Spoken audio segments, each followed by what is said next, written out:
and welcome back to all of you. Friends, आज हम class 11 में अपनी एक नई वीडियो बनाने जा रहे हैं जिसका टॉपिक आप देख सकते हैं। टॉपिक है बैंक रिलेटेड ट्रांजैक्शंस। ओके, तो ये हमारा टॉपिक जो है that is bank related transaction. इस बैंक रिलेटेड ट्रांजैक्शन में आज हम ऐसे ट्रांजैक्शन की जर्नल एंट्री सीखेंगे जिनमें अगर कभी कैश की जगह चेक या बैंकिंग से रिलेटेड किसी ट्रांजैक्शन है, यानी बैंक में पैसा आप डिपॉजिट करो, बैंक से पैसा आप विड्रॉ करो, ऐसे ट्रांजैक्शंस को आप जब कभी अपने क्वेश्चंस में देखें तो उनकी जर्नल एंट्री कैसे पास करें। क्योंकि स्टूडेंट में सबसे बड़ा कंफ्यूजन इस बात को लेकर के होता है कि किसी चेक को हम कब कैश ट्रीट करें और कब उस चेक को हम बैंक अकाउंट में ट्रीट करें। क्योंकि हमारे पास ऑप्शन होता है कि जब हम किसी को पे करते हैं चेक से, तो whether we have to credit that cash account और whether we have to credit that bank account. That is the biggest confusion. Okay, no need to worry about that. In just one video we will clarify all those doubts. ठीक है, आज की एक video आपके सारे जो आपके doubts होंगे को क्लियर करने के लिए काफी है। ठीक है, तो आप ये देखिए कि जो बैंक रिलेटेड ट्रांजैक्शन है, किसी भी आप ट्रांजैक्शन को बैंक रिलेटेड ट्रांजैक्शन कब बोल सकते हो। ठीक है, आप किसी भी ट्रांजैक्शन को बैंक रिलेटेड ट्रांजैक्शन कब बोल सकते हो, जब व्हेन पेइंग थ्रू चेक, जब आपने चेक यानी अकाउंट के थ्रू किसी को पे किया हो। And then next is when we have received through cheque, या जब हमने चेक यानी अकाउंट के थ्रू किसी से पैसा लिया हो, चेक के थ्रू लिया। ठीक है, जब हम किसी को चेक के थ्रू पेमेंट करें और जब हम किसी से चेक के थ्रू पैसा रिसीव करें, ये दो ट्रांजैक्शंस ऐसे होते हैं जिनमें बिल्कुल सर्टेन है कि ये बैंक रिलेटेड ट्रांजैक्शन है। यानी ये काम ऐसे हैं कि बैंकिंग से रिलेटेड हैं, आप इन्हें अपनी फॉर्म में अकेले नहीं कर सकते हो। आपके इन ट्रांजैक्शन को कंप्लीट करने के लिए बैंक का इंटरफेयर जरूरी है। लेकिन कब कौन सा अकाउंट डेबिट या क्रेडिट होगा, आप इसके लिए हमारे रूल्स समझ लीजिए। सबसे पहली चीज तो ये जान लीजिए कि कैश और बैंक में जो डिफरेंस है वो बेसिक डिफरेंस क्या है। ठीक है, basic difference in the sense हमारे गोल्डन रूल के अकॉर्डिंग। तो गोल्डन रूल के अकॉर्डिंग कैश कौन सा अकाउंट होता है, cash is a real account and what about bank, that is a personal account. ठीक है, ठीक है, तो एक है हमारा कैश यानी कि है रियल अकाउंट और दूसरा बैंक हमारा जो कि है पर्सनल अकाउंट। ठीक है, तो अब इन पर इनका नियम लगाएं, आप इन पर इनका नियम लगाएं, नियम के हिसाब से चल सकते हैं। लेकिन अगर शॉर्टकट में इन सबको याद करें तो मैं शॉर्टकट में आपको बताता हूं कि कौन सी कंडीशन होगी। क्योंकि या तो आपको पे करना होगा चेक से या तो आपको रिसीव करना होगा चेक से। केवल इन्हीं दो ट्रांजेक्शन की आपको एंट्रियां मिल सकती हैं। ठीक है, चलिए अभी ये देखिए कि जब आप पे करें चेक से, ठीक है, तो आप ये बताइए जब आप पे करते हो चेक से तो आपके दिमाग में एक क्वेश्चन होना चाहिए। ठीक है, दैट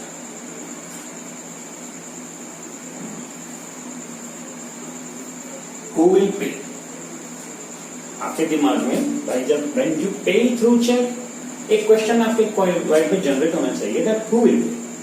सिंपल सा आंसर है, अगर आपने चेक के थ्रू पे किया है तो पेमेंट आपको नहीं करनी है, आपको तो बस वही पेपर कार्ड देना है, बाकी पैसा आपका बैंक अकाउंट देगा।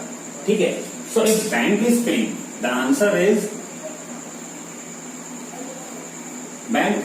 ठीक है, तो जब हमारा जो दिमाग में इसको पढ़कर एक क्वेश्चन होता है कि व्हेन पे थ्रू चेक, सिंपल सी बात है, हु विल पे, डेफिनेटली बैंक विल पे।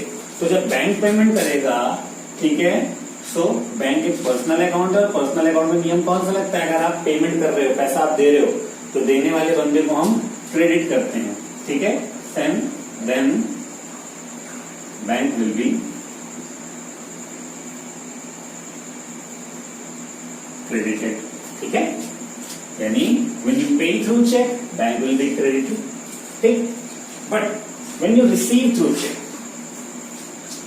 When you receive through check, तो आपके दिमाग में फिर दो डाउट होते हैं। ठीक है, क्योंकि आप पहले मैं कंडीशन लिखे दे रहा हूं।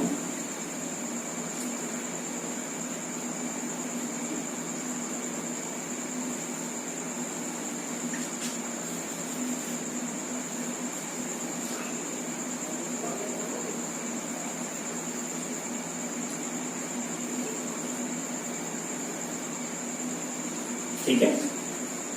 जब आप when you receive through check, जब आपको चेक से पैसा मिल रहा हो तो आपके दिमाग में क्वेश्चन आएगा who have the check। Cheque से पैसा आया लेकिन चेक इस वक्त किसके पास है? भाई जब आपने when you pay through check, जब चेक गया तो वह चेक की पेमेंट कौन करेगा? बैंक करेगा, बैंक को क्रेडिट करिए। लेकिन जब आप चेक के थ्रू रिसीव करते हो तो सिंपल सा क्वेश्चन होना चाहिए कि चेक किसके पास है। ठीक है, अगर चेक आपके पास है बहुत अच्छी बात है, क्योंकि क्वेश्चन क्या हो सकता है भाई, चेक या तो आप अपने पास रख सकते हो या तो उसको जाकर के बैंक में डिपॉजिट कर सकते हो, क्योंकि आप चेक अपने पास 10 दिन नहीं, 100 दिन नहीं, 1000 दिन रखे हो, उस चेक से आप कोई फायदा नहीं उठा सकते हो। ठीक है, क्योंकि उसका पैसा लेने के लिए ना उसको बैंक में जमा करना पड़ता है। तो क्वेश्चन ये है कि आप उसको किस दिन जमा करते हो। अगर सेम डे पे जमा कर देते हो तो एक अलग ट्रीटमेंट है, किसी नेक्स्ट डे जमा करते हो तो उसका एक अलग ट्रीटमेंट है। इसलिए मैं ऐसे सेम डे और नेक्स्ट डे करके नहीं लिख रहा हूँ, मैं सिंपल सा एक फॉर्म लिख रहा हूँ। आपके पास एक कंडीशन क्या होनी चाहिए, यानी इधर आपके पास क्वेश्चन क्या आता है, हु विल पे। जब रिसीव करते हैं तो क्वेश्चन क्या होना चाहिए, who will have the cheque. ठीक है, अब इसके दो ऑप्शन हो सकते हैं। ठीक है, इधर इट इज यू, यानी आपके पास खुद है, या यू की जगह मैं वर्ड इस्तेमाल करूं विद सेल्फ। ठीक है, सेकंड है विद बैंक, यानी कस्टमर से चेक हमें रिसीव हुआ और हमने डायरेक्टली सेम उसी डेट पे, अगर हमने सुबह 9 बजे चेक रिसीव किया और शाम को बैंक क्लोज होने के पहले पहले उस चेक को बैंक में डिपॉजिट करा दिया, it means who holds the cheque finally, bank. Same day पे किसके पास, लास्ट, यानी receiver on the same day, who is the receiver on the same day exactly at the last of the day. ठीक है, दिन की आखिर में वो चेक किसके पास है। भाई सुबह मेरे पास वो चेक आया, मैंने उसे अपने पास रखा, मैं शाम तक उसको अपनी पॉकेट में लेके ही घूमा।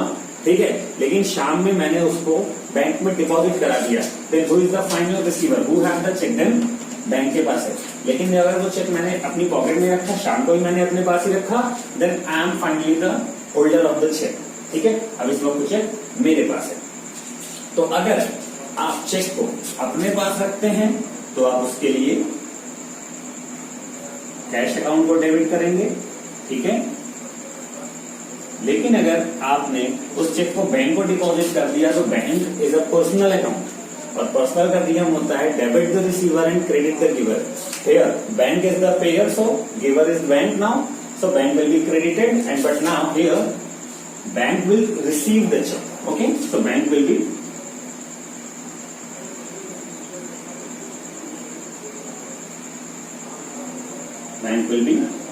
डेबिटेड। ठीक है फ्रेंड्स, ये सिंपल सा एक मैंने चार्ट आपके सामने बनाया कि when you pay through cheque, credit the bank, when you receive through cheque, either debit cash, either debit bank. But when to debit cash and when to debit bank, when bank is the final receiver on the same day for that particular check, then bank will be debited. But if cash means if we are the final receiver on the same day for that particular check, then it will be cash that will be debited. Okay? अगर check आपके पास है तो cash को debit करिए, cheque bank के पास है तो बैंक को डेबिट करिए। ठीक है, आप यानी कैश, बैंक है तो बैंक। अगर बैंक पे कर रहा है तो बैंक लिखिए, आप पे कर रहे हो तो कैश लिखिए, बैंक रिसीव कर रहा है तो बैंक लिखिए, आप रिसीव कर रहे हो तो कैश लिखिए। ठीक है, क्योंकि भले ही चेक मिला हो लेकिन अगर उसको आपने खुद अपने पास रख लिया तो फिर वो चेक नहीं, आप उसे कैश की तरह ट्रीट करेंगे। ठीक है, आप इसका स्क्रीनशॉट लीजिए, इसको लिखिए, ये आपके लिए बहुत इंपॉर्टेंट नोट है। अभी मैं इससे रिलेटेड कुछ जर्नल एंट्री आपसे पूछता हूँ। ठीक है, तो जैसे अगर मैं जर्नल आपसे पूछूं कि sold goods to Ajay and receive through cheque. ठीक है,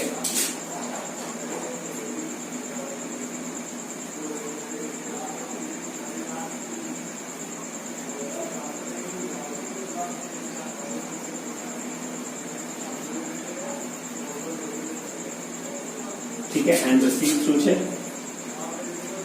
5000। ठीक है, तो फिलहाल sold goods to Ajay and receive through cheque. अब नॉर्मल इसकी एंट्री पहले पास कीजिए, सेल की एंट्री है, दैट विल बी नॉर्मली अगर आप करते हैं इसका। ठीक है, तो इसमें आपके सोल्ड गुड्स हैं। ठीक है, तो एक ये अकाउंट हो जाएगा, दूसरे आपके अजय हैं और तीसरा है रिसीव थ्रू चेक। ठीक है, तो जब चेक से आप रिसीव कर रहे हो इट मीन्स ये ट्रांजैक्शन आपका कैश बेस्ड है। ठीक है, तो अजय के इसमें कोई वैल्यू बचती नहीं है, क्योंकि जब आपको 3 मिल जाए तो पर्सनल वाला बेचारा मारा जाता है। ठीक है. Sold goods now that will be treated as sales through check. Simple सी चीज है, मैंने बताया when you pay through check और receive through check. आप क्या कर रहे हो? रिसीव कर रहे हो, ठीक है. तो चेक किसके पास है? आप पढ़ करके देखिए, कहीं भी बताया जा रहा है कि that check has been sent to the bank on the same day. ऐसा क्वेश्चन में कहीं नहीं लिखा हुआ है. तो अगर चेक किसी को नहीं दिया गया, it means only we have the cheque. ठीक है. तो जब हम है चेक के असली रिसीवर, तो फिर कैश डेबिट है. ठीक है. तो अब इसके लिए आप सेल की एंट्री है, आप टू साइड में सेल्स तो रखते ही रखते हैं. ठीक है. अब इधर आप किसको डेबिट करोगे? इधर कैश इधर डेबिट. आप रिसीवर हो तो कैश को डेबिट करो. ठीक है. कैश अकाउंट लिया to sales account, that will be turned as 5000. ठीक है. अच्छा, अभी ये एंट्री चेंज हो सकती है. जैसे अगर इसमें बोल दिया जाता sold goods to Ajay and receive through cheque and check is being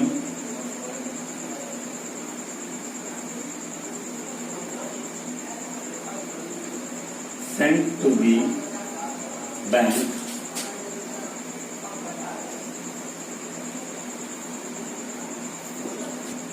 same.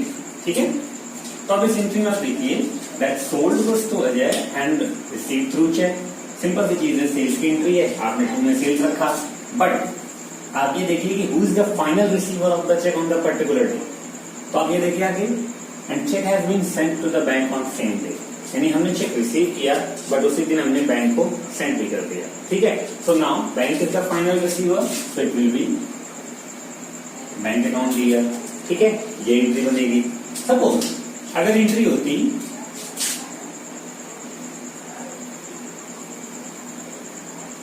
Paid salary bye check 1000. ठीक है. तो हम इसके लिए एंट्री क्या करते हैं? नॉर्मली सैलरी अकाउंट दिया to cash, but here we are paying through cheque. So if we pay through cheque, so who will pay? Bank will pay. If bank will pay, then bank will be credited. So salary account DR to